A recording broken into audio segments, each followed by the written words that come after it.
Guys who have played this game at a high level, coached it at a high level, but never had a quarterback like this. That's Patrick Mahomes, winner of 8 straight playoff games, coming into this rematch with Josh Allen's screen right. There's the whole thing. 32-29, Patrick Mahomes to the Super Bowl for the 5th time. It's just so hard to get to the Super Bowl, and I don't take it for granted. And to be able to do it again at Arrowhead was special. I mean, last year it was awesome. You get there and you win it, but you're at a different stadium. And then being able to win it at Arrowhead, and then you get that trophy on that stage, and you look around, and there's not a seat empty. It's not fun. But to beat the champs, you gotta beat the champs, and we didn't do it tonight. Heart breaks for him, but there can only be one. We welcome in two men who know what it's like to be on this conference championship stage. Rex Ryan, Damian Woody. All right, Rex, Buffalo comes up short yet again in this moment against this team. What do the Bills need to actually, at some point in Josh Allen's life, beat the Chiefs in the playoffs? What do they need? I think first off, Josh Allen talked about, to beat the champs, you got to beat the champs. No, you got to knock the champs out, and you got to take it out of the judges' scorecards. You know what I'm saying? Mm-hmm. You have to knock them out. So any of this thing, because they're going to point to this call, that call, whatever. No, you got to knock them out. And unfortunately, they never did. I went in yesterday, I said they got to be up 2 scores. That's how you knock them out. And when there was it's just what happens. But this guy, Patrick Mahomes a hired killer. Andy Reid's a hired killer. And the game plan, Spagnuolo, hired killer. They were ready for the moment. Kincaid, not ready for the moment. You got to make this catch. Are you kidding me? You have to make the catch. But it's those little type of things, details, all that stuff matter. And if you're going to win, you got to knock them out. That's plain and simple. Yeah, I mean, we could sit here and talk about, we need to add at this position, that position. You had enough to get there. You got there. You was going blow for blow. But at some point, like you talked about, you just got to go out there and make the play. That's what you got to do. You got to go out there, whether it's Josh Allen, whether it's his other teammates, go make the play. Because guess what? The guy on the other side, he's going to make it. He's going to make it.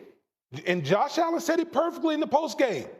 When you're facing the champs, you got to go beat the champs. You got to go make more plays than the champs. And so for me, we're going to reflect on all the plays that controversial, quote unquote, controversial plays that didn't happen. But ultimately, at the end of the day, number 15 wearing red made more plays.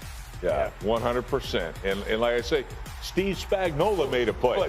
There's a coordinator right there that made a play at the end. And you know what? He said, if we're going down, no, we're going to go down, firing our gun. Yeah. And I mean, that's this team. They've been there and done it. Yep. The other team, quite honestly, 0-4, we know head-to-head, but they're 0-8 on the road in playoff games. Something has to change, and that has to be the mentality. Yeah, and it starts with beating this team at some point, and they know they can't keep it close like they did yesterday. Last 3 playoff losses by Buffalo to KC have been by an average of 4 points, just not enough to get it done. And that's why they're going home. Thanks, guys. View after the conference championship game weekend. There's a lot of goings on in the NFL. The hiring cycle is in full swing.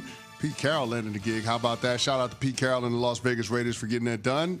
East-West Shrine game going on. So we got a lot to get into. So, Javante, without further ado. Number 3.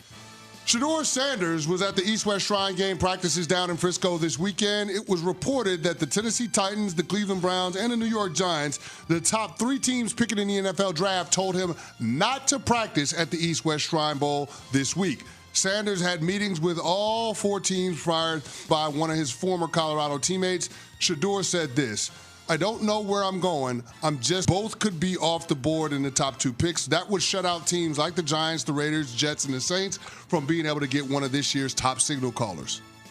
Yeah, I have said before that if I was one of those top teams picking and I thought Shador was the answer, if I had so much conviction that he was going to be the guy to transform my franchise, that I would roll the dice, even if it wasn't a desirable situation, even if I thought his dad might not like it, I would go ahead and draft him anyway. Is that the wrong call by Shador, to be willing to go to Cleveland if they draft him? No, because that's a team that could put it together. How many times have we said that they feel like they're a quarterback away? Yeah. That's actually a better situation than some other places that he could end up. Evan? I think if he goes to Cleveland, he will be so loved and beloved that I think that it would be different than almost any other team he could go to. Now, that doesn't mean it's the right football fit. I just think that the Cleveland fan will fall in love with him within 2 seconds, and he will feel like he walks on water there because they are so desperate for the player and the person that he seemingly is. Yeah. And when I say the player, he's not spectacular. But guess what? Jalen Hurts is not spectacular. Jalen Hurts makes the right football plays over and over again, and that's what people say about Shador. That's what you need in this league. Just so happens the greatest of right now is both spectacular and makes the right plays in Mahomes. But I'm just saying, like, Jalen Hurts should be the one that everyone looks up to, and he could be like that. So you don't think it's the wrong football decision if Shador were to decide to go to Cleveland if they draft him? No, I don't. I don't either. I also, by the way, there's a lot of push now. Abdul Carter out of Penn State may go 1 or 2. A lot of people are starting to say that maybe he's the franchise player that the Titans were talking about.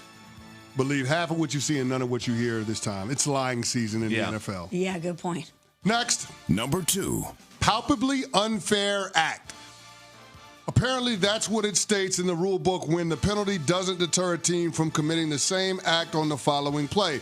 That's what we got early in the fourth quarter in the NFC Championship game with the Eagles on the 1-yard line. We had 4 straight second-and-goal plays before the Eagles punched in a touchdown on the brotherly shove. Earlier in the game, Washington got a stop on the tush-push by timing the snap and going over the top. Philly used the hard count on the first 3 attempts early in the fourth quarter, and the refs warned Washington that a touchdown would be awarded if they continued to jump the snap.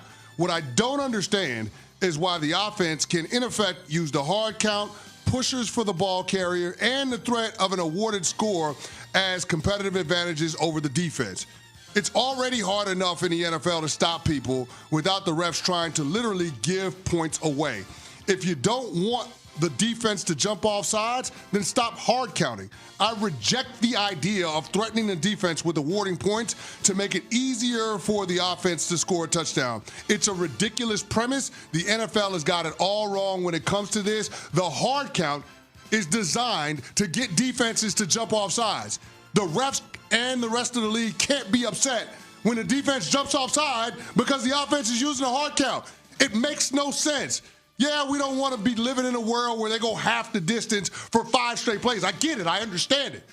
But the hard count is designed to make defenses jump. And Jalen Hurts is great at being able to utilize hard count.